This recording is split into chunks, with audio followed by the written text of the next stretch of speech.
बड़े गौर से सुनना और जितने भी लोग हैं इस चीज़ को समझकर आगे भी बढ़ाने का प्रयास करना, जितना हो सके औरों को भी समझाने का प्रयास करना।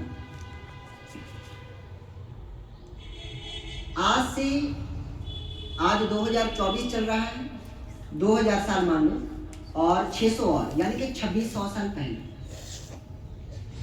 2000 प्लस 600 साल यानी कि 6th सेंचुरी BC, 600 BC की मैं बात कर रहा हूँ, बिफोर क्राइस्ट। आज से 2600 साल पहले हमारे देश में ना एक क्या होता था कि उस समय जो जंगें वगैरह लड़ी जाती थी, राजा महाराजाओं का उस समय का टाइम था, और उस समय जो जंगें युद्ध लड़ी जाती थी तो उस समय युद्ध करने में कुछ लाशों का तो दाह संस्कार हो जाता था, लेकिन जब बहुत ज्यादा लाशें हो जाती थी तो उनको नदियों में फेंक दिया जाता था। और पीछे कर, तो जब बहुत सारी लाशें हो जाती थी तो कुछ लाशों को नदियों में ऐसे ही फेंक दिया जाता था। और उस समय हमारे देश में एक ऐसा बंदा था जो काशी में रहता था। बड़े गौर से सुनना इस बात को और याद रखना, ये कोई मनगढ़ंत कथा नहीं है, काल्पनिक कथा नहीं है, मैं बिल्कुल सत्य घटना बता रहा हूँ। उस समय हमारे देश में जब जंग होती थी तो सैनिकों का कुछ जो शव है वो नदी में बहा दिया जाता था, और नदी में बहते हुए उस समय ना एक इंसान था हमारे देश में, काशी नगरी में, काशी में, वहाँ पर गंगा नदी बहती है। गंगा नदी में जो शव गिरे होते थे वो उन शवों को पकड़कर किनारे पे ले आता था, और फिर उन शवों को फाड़ के, चीर फाड़ के, किसी का कान कट गया है तो उसके कान में जो दूसरा शव है उसका कान सही है तो उसका कान काट कर जिसका कान कट गया है उसमें जोड़ने की टेक्निक्स निकाला करता था। तो इस तरह शरीर के अलग अलग, किसी की उंगली टूट गई है, उंगली को जोड़ने का, किसी का कान कट गया है, किसी की नाक कट गई है, किसी की चमड़ी फट गई है, तो उसको सिलने का काम, मतलब शल्य चिकित्सा जिसको हम लोग कहते हैं, सर्जरी, जिसको हम लोग सर्जरी कहते हैं, आज की डेट में हम लोग उसको सर्जरी कहते हैं कि चीर फाड़ करके शरीर के अंगों को जोड़ देना, ये काम वो बंदा किया करता था। और उस बंदे ने ये जब काम करना शुरू किया तो लोगों ने देखा कि भाई ये बंदा है लाशों के साथ पता नहीं क्या चीर फाड़ करता, लोगों को बड़ा अजीब लगा। उन्होंने उसको अपनी बिरादरी से ही निकाल दिया, ये तो बड़ा ही घृणित बंदा है, इसके साथ रहा नहीं जा सकता, ये तो मरी हुई लाशों छूता है, पता नहीं क्या क्या करता है, काटता है, खाना जोड़ता है, पता नहीं क्या क्या, अपनी बिरादरी से ही निकाल दिया। ये बंदा फिर भी पीछे नहीं हटा, फिर से लाशें बह कर आती थी, वो फिर से 2-4 लाशें ले आता था और फिर अपना एक्सपेरिमेंट करता रहता था। जो जो एक्सपेरिमेंट करने के साथ उसको अनुभव हुआ, जो जो बातें उसको पता चली, वो उसने 23 वॉल्यूम में लिखता गया संस्कृत भाषा में। उस समय संस्कृत भाषा चलती थी, संस्कृत भाषा में वो 23 वॉल्यूम में, जैसे किताब का एक वॉल्यूम होता है ना, वैसे ही 23 वॉल्यूम में उसने अपना सारा अनुभव लिख दिया। और लिखने के बाद वो एक महान वैद्य बना, महान वैद्य। जानते हो किस बात का वैद्य?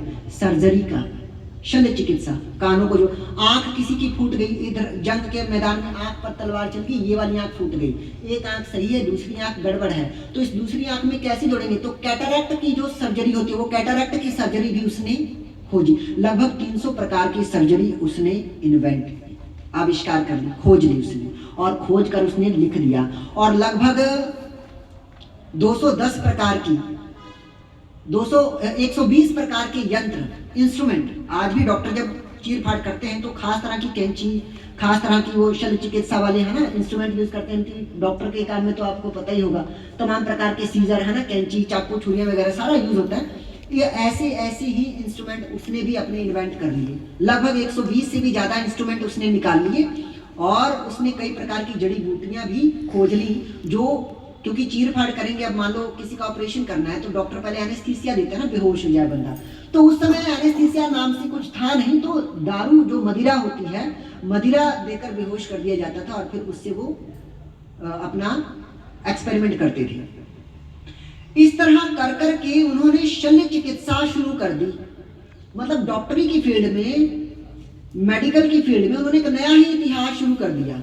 लोगों को पहली बार पता चला कि जो ये उंगली मेरी कट गई है ये जोड़ी जा सकती है, ये जो कान कट गया है ये जोड़ा जा सकता है, जो नाक कट गई ये जोड़ी जा सकती है। और जब लोगों ने देखा तो भाई उसको सभी जय जयकार करने लगे, लेकिन कोई उसको मतलब उतना भाव नहीं देता था। लेकिन अब उसके आगे जाना तो पड़ेगा, क्योंकि आता उसी को है। अब राजा है तो लड़ना पड़ेगा, लड़ेंगे तो चोट लगेगी, चोट लगेगा तो अंग कटेंगे, अंग कटेंगे तो जोड़ना पड़ेगा, जोड़ेंगे तो सिर्फ उसी को जोड़ना आता है, तो उसके पास जाना ही पड़ेगा।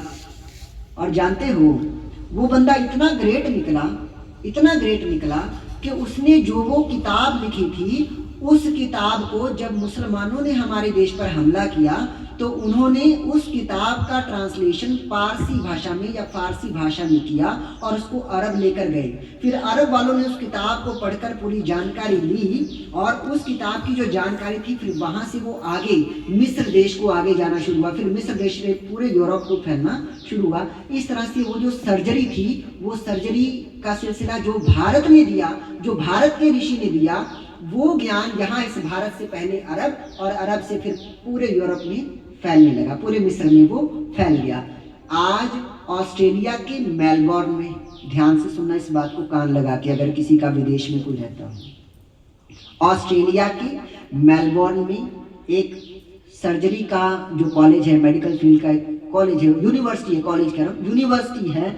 उस यूनिवर्सिटी में भारत के उस ऋषि की ग्रेनाइट पत्थर की मार्बल जो होती है ना, बहुत ही बेस्ट क्वालिटी का जो मार्बल होता है, उस मार्बल की मूर्ति वहां पर लगाई गई है। मॉडर्न जमाने के किसी गोरे अंग्रेज की मूर्ति नहीं लगाई गई है, भारत के एक ऋषि की मूर्ति वहां पर। और हाँ, ऋषि की लगाई गई है, किसी बाबा की नहीं लगाई गई, मैं पहले बता रहा हूं, किसी भोले भाले भक्त की नहीं लगाई गई है जो सिर्फ राम राम जपता रहा या शिव शिव जपता रहा या ओम ओम जपता रहा। नहीं, इसने सिर्फ ईश्वर का नाम नहीं लिया, अपना कर्म भी किया। इसलिए वेद कहते हैं, हमने वेद जब पढ़ा ना, उसमें लिखा ईश्वर की कृपा और अपना पुरुषार्थ दोनों चाहिए। उसने ईश्वर की कृपा भी पाई और अपना पुरुषार्थ, अपनी मेहनत भी करता रहा, चाहे लोगों ने कुछ भी कहा हो, लोगों ने चाहे अपनी बिरादरी से इसको बाहर निकाल दिया हो, परवाह नहीं किया, अपना पुरुषार्थ किया, अपनी मेहनत की और आज इतना फेमस हुआ कि वो विदेश जहां उसने कभी कदम नहीं रखा था, आज वहां ऑस्ट्रेलिया के मेलबोर्न की उस यूनिवर्सिटी में उसकी मूर्ति लगी है। और जानते हो उसका लिखा हुआ ग्रंथ आज अमेरिका की यूनिवर्सिटीज में भी पढ़ाया जाता है। एमबीबीएस का जो सिलेबस बच्चा करता है, डॉक्टरी सीखने के लिए एमबीबीएस का सिलेबस करते हैं, उस सिलेबस में उसकी किताब का जो कॉन्सेप्ट है वो कॉन्सेप्ट भी पढ़ाया जाता है। और उस ऋषि का नाम है ऋषि सुश्रुत। और उन्होंने जो ग्रंथ लिखा अपना, उस ग्रंथ का नाम है सुश्रुत संहिता। मुझे एक बात सच सच बताना, आपको ये जानकर गर्व हो रहा है कि नहीं हो रहा? गर्व हो रहा है कि नहीं हो रहा? हो रहा है कि नहीं हो रहा? आपका मन करेगा ना कि आज के बाद कोई अंग्रेज आया, क्या दिया क्या तुम्हारे भारत में? क्या किया? India's contribution is zero. India has given nothing to the world. Just we have given. We are the super power. तो आज के बाद जब भी कोई ऐसा कहे उसको बताना कि देख भाई, ज्यादा ना चढ़, ज्यादा ना उड़, बैठ जा, हमारी बिस्मिल्लाह हुई, ये बात उसको बताना। और आज भी वो मूर्ति वहां पर लगी हुई है और वहां के लोगों ने वो मूर्ति लगाई है, किसी हिंदू ने जाकर वहां पर वो स्थापित नहीं की है। आज भी सर्च कर सकते हो, मेलबोर्न यूनिवर्सिटी में पूरा कुछ सब कुछ निकल जाएगा। ये पहली बात आपको बतानी थी। अब एक और कंसेप्ट है, उसको बताते हैं फिर खत्म करते हैं। आज हम लोग कहते हैं कि हम रामकृष्ण की संतानें हैं। आज हम लोग कहते हैं कि हम रामकृष्ण की संतानें हैं। कृष्ण जी आज से 5,500 वर्ष पहले हुए, कृष्ण जी से भी लाखों वर्ष पहले रामचंद्र जी हुए थे। रामचंद्र जी के समय में कहा जाता था कि हम महर्षि मनु की संतानें हैं। इतने महान ऋषि थे महर्षि मनु। और महर्षि मनु रामचंद्र जी से भी हजारों वर्ष पहले महर्षि मनु हुए थे।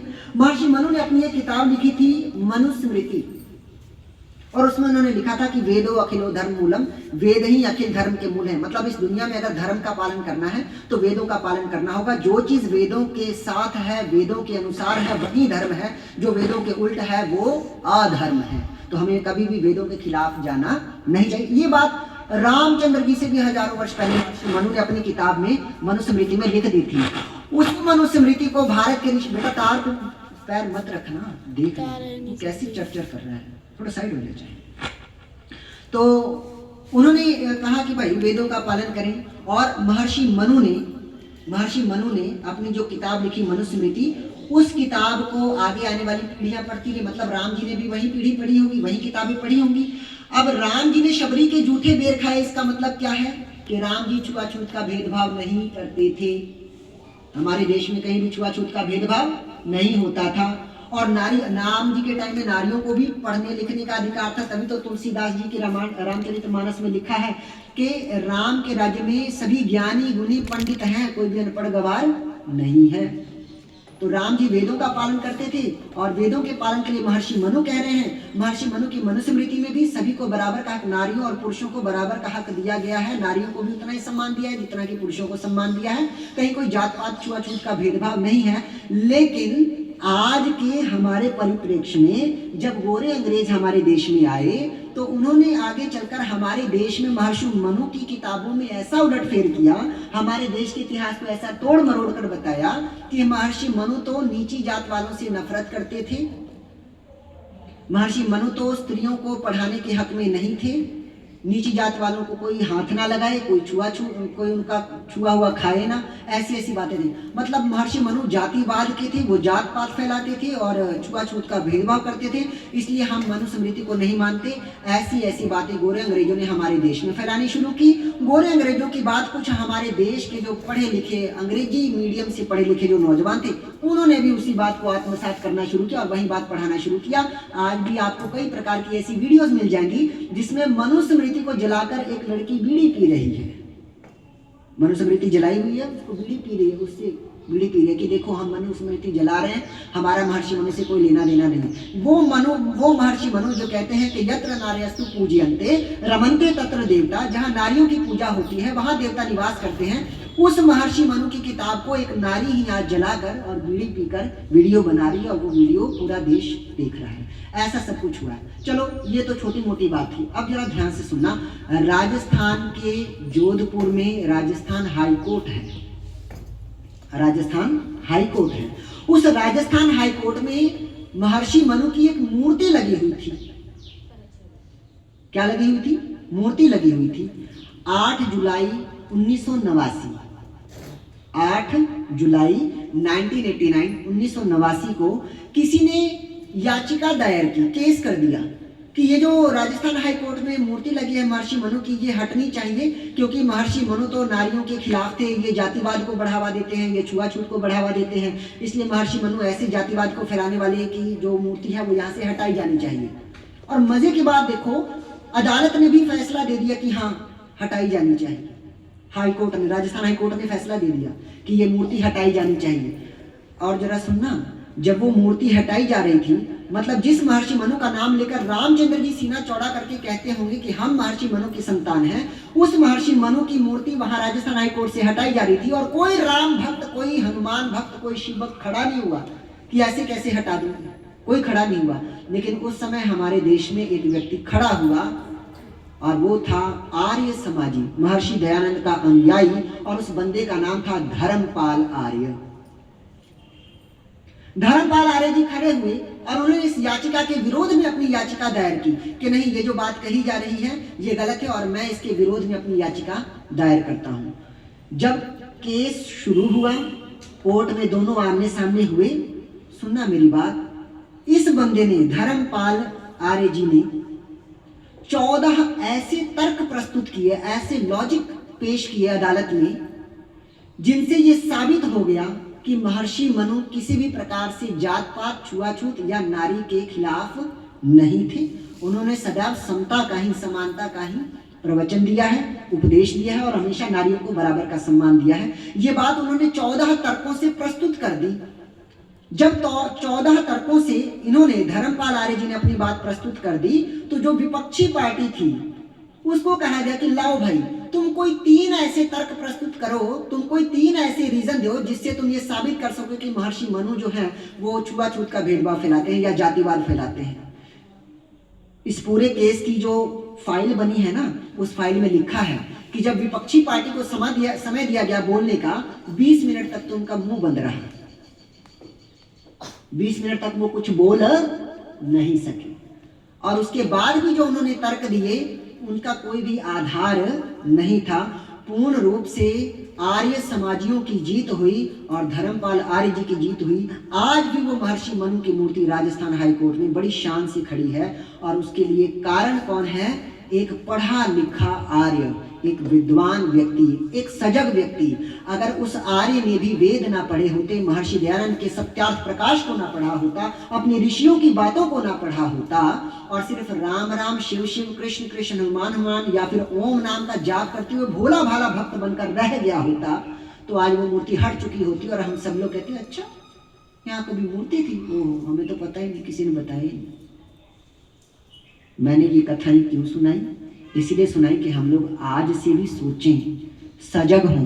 सनातन को मिटाने की साजिशें चारों दिशाओं से हो रही हैं, लेकिन उसे बचाने के लिए जिन लोगों को जागना चाहिए था वो लोग आज भी शायद सो रहे हैं। सारे नहीं सो रहे, कुछ लोग आज भी जाग रहे हैं। और वो सिर्फ जाग नहीं रहे, जगा रहे हैं। मैं अकेला नहीं हूं जो ऐसी बातें सुना रहा हूं, मेरे जैसे और भी कई लोग हैं जो जनता को जगाने में लगे हुए हैं। और ठीक है, धीरे धीरे जनता जाग भी रही है, लेकिन हर किसी को अपने लेवल पे प्रयास करना चाहिए। मेरे लेवल पे मैं जितना प्रयास कर सकता हूं मैं कर रहा हूं, कोई और भी जिस लेवल पे प्रयास कर सकता है वो कर रहा है।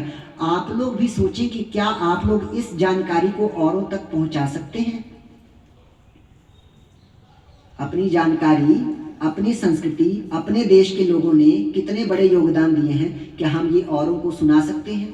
वैसे तो भजन गाकर, ढोलकी बजाकर या हारमोनियम बजाकर या नाच गाकर भी यहाँ भजन कीर्तन किया जा सकता था। उससे आप सबको बड़ी खुशी मिलती, बड़ी प्रसन्नता होती, लेकिन माफ करना, जागृति नहीं आती।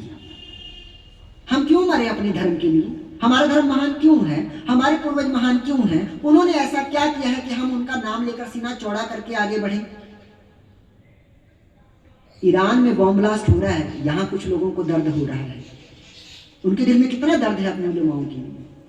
और हमारे अपने देश में हमारे ऋषियों ने कितना कुछ किया और उनके साथ आज क्या हो रहा है, हमें कब दर्द होगा? हम इतने भाव शून्य कैसे हो सकते हैं? एक ब्राह्मण का काम लोगों से दान दक्षिणा लेके अपना पेट पालना ही नहीं होता, अपना गुजारा करना ही नहीं होता। ब्राह्मण का काम होता है देश की जनता को जगाना। अगर आज कोई व्यक्ति सनातन को ना समझकर, अपनी ना समझी से किसी और मत को स्वीकार कर रहा है, आज अपने सनातन को छोड़कर वो कहीं और जाके मत्था टेक रहा है या कुछ भी और कर रहा है, मुझे लगता है कि पहली कमी तो हम ब्राह्मणों की ही है और शायद दूसरी कमी उस यजमान की है, उस जनता की है जिसने कभी ऐसे ब्राह्मणों को आगे बढ़ाने का प्रयास ही नहीं किया।